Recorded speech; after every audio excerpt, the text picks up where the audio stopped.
Hey this Manish and welcome to the brand new episode. आज की इस वीडियो में हम बात करेंगे, जैसा कि अगर आपने पिछले वीडियो देखा होगा तो आपको पता होगा कि हम आज बात करने वाले हैं हीलियोसेंट्रिक मॉडल और जियोसेंट्रिक मॉडल के बारे में। एक छोटा सा इंट्रोडक्शन, अगर आपको हीलियोसेंट्रिक मॉडल और जियोसेंट्रिक मॉडल के बारे में पता है तो आप इस टाइम स्टैम्प पर आप जा सकते हैं, वीडियो को डबल टैप करके राइट में आप स्किप कर सकते हैं क्योंकि your every second means a lot. तो जियोसेंट्रिक मॉडल में जैसे कि आपको पता होगा कि जियोसेंट्रिक मॉडल में अर्थ को ऐसा माना जाता था कि अर्थ जो है उसका चक्कर जो है सन लगाता है, ऐसा जियोसेंट्रिक मॉडल में माना जाता था, जिसको प्रेजेंट किया था टोलेमी और एरिस्टोटल ने।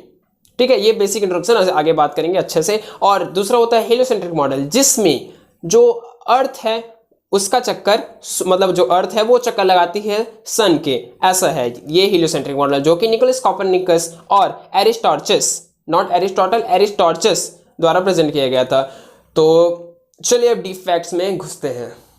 इस वीडियो को हम दो तरह से देखेंगे, एक होगा जो होगा हिस्ट्री और एक होगा रियल फैक्ट्स। हिस्ट्री और रियल फैक्ट्स ऐसे अंतर करने की इसलिए जरूरत पड़ी क्योंकि आपको कहीं आप एग्जाम में जाए भाई, आपको लगेगा यार ये तो मतलब कॉपरनिकस ने नहीं, ये तो एरिस्टॉटस ने प्रिंट किया, तो गड़बड़ हो जाएगी। तो इसलिए हम जो रियल फैक्ट है उसको रियल फैक्ट बोलेंगे और जो हिस्ट्री है उसको हिस्ट्री कहेंगे, ताकि आपको एग्जाम में फुल नॉलेजेबल के साथ, मतलब फुल नॉलेज के साथ उसको एग्जाम को दे पाए। नंबर 1 सवाल यह आता है कि जियोसेंट्रिक मॉडल को सबसे पहले, यानी कि टॉलेमी और एरिस्टोटल से पहले किसने प्रेजेंट किया था? जियोसेंट्रिक मॉडल एंशिएंट ग्रीक में, मतलब बहुत ही ज्यादा इंटेलिजेंट था भाई, उन लोग सोचो कि प्री अर्ली एरा में भी उन लोग इसको डिस्कवर कर चुके थे।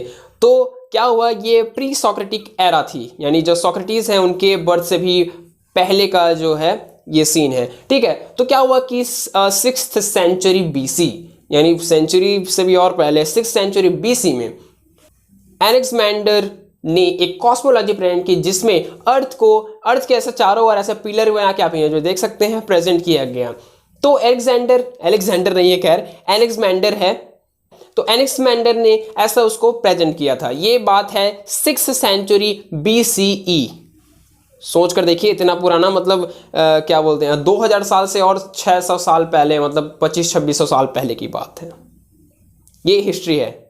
फेज 2, अब क्या हुआ कि उन्होंने यानी एलेक्जेंडर ने प्रेजेंट किया था, ऐसा पिलर विलर बना के प्रेजेंट किया था अच्छे से। अब क्या हुआ कि 2nd सेंचुरी, यानी कि एलेक्जेंडर के प्रेजेंट करने के वो 6th सेंचुरी बीसीई हो रही है ना, बीसीई। तो क्या हुआ फिर 2nd सेंचुरी में, यानी कि एलेक्जेंडर के उस जियोसेंट्रिक मॉडल को रखने के 800 साल बाद टॉलेमी ने 2nd सेंचुरी में, यानी 800 साल बाद अपना मॉडल प्रेजेंट किया, जो कि उन्हीं आइडिया पर बेस था, तो जियोसेंट्रिक मॉडल। लेकिन अब भाई बेचारे एलेक्जेंडर को कोई नहीं पूछता, अब सब टॉलेमी को ही श्रेय दे रहे हैं पूरा। तो 2nd सेंचुरी में टॉलेमी को इसका श्रेय दिया जाता है। ये था रियल फैक्ट। रियल फैक्ट मतलब मैं नहीं कह रहा हूँ, ये आपके एग्जाम वगैरह के लिए है। तो टॉलेमी को इसका श्रेय दिया जाता है जियोसेंट्रिक मॉडल का, टॉलेमी और एरिस्टोटल को।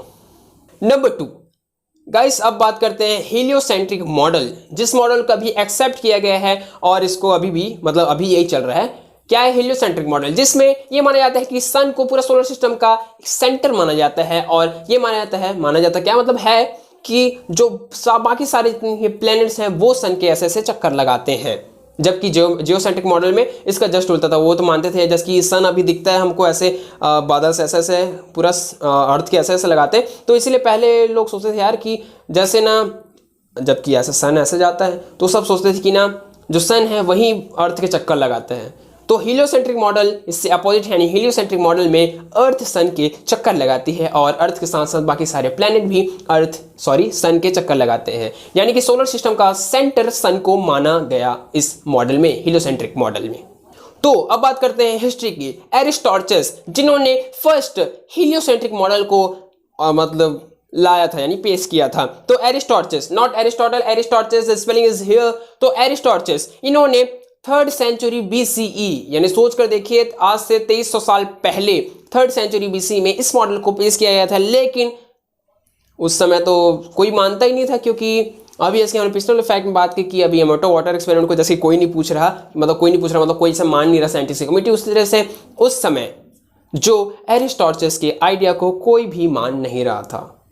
अब ये रही हिस्ट्री की बात। अब आप एग्जाम में ये मत लीजिए कि Aristotle is the first person who claim that the earth revolves around the orbited around the sun, ऐसा मत लिख दीजिएगा। तो first person who claims that the earth orbited the sun, ये माना जाता है भाई निकोलस कॉपरनिकस को। निकोलस कॉपरनिकस, ये बात है 1543 की, यानी कि 16th सेंचुरी की, 1543 की बात है ये, जब निकोलस कॉपरनिकस ने अपना ये मॉडल, जो कि काफ़ी हद तक जो एरिस्टॉटल के आइडिया पर बेस्ड था, लेकिन उसको अच्छे तरीके से इन्होंने प्रूव किया, जो निकोलस कॉपरनिकस है उन्होंने। अब सोच देखिए कि अभी तो ये कहना बहुत आसान है, अरे सन के चक्कर लगाता है अर्थ, लेकिन उस समय सोचिए इस बात को दूसरों को सामने साबित करना कितना ज़्यादा मुश्किल रहा होगा, बहुत ही ज़्यादा डिफिकल्टीज आई होंगी। आई होप गाइस आपको ये वीडियो अच्छा लगा होगा। आप बताएं कि दरअसल किसको श्रेय देना चाहिए आपके हिसाब से, मेरे तो कोई ओपिनियन है ही नहीं भाई उसके ऊपर। तो फिलहाल के इस वीडियो में इतने, आपसे मिलते हैं बहुत ही जल्द and wish you happy Diwali. आप जब भी इस वीडियो को देख रहे हैं, वैसे दिवाली के बाद ही आने वाली video. Thank you so much for watching guys. Love you all.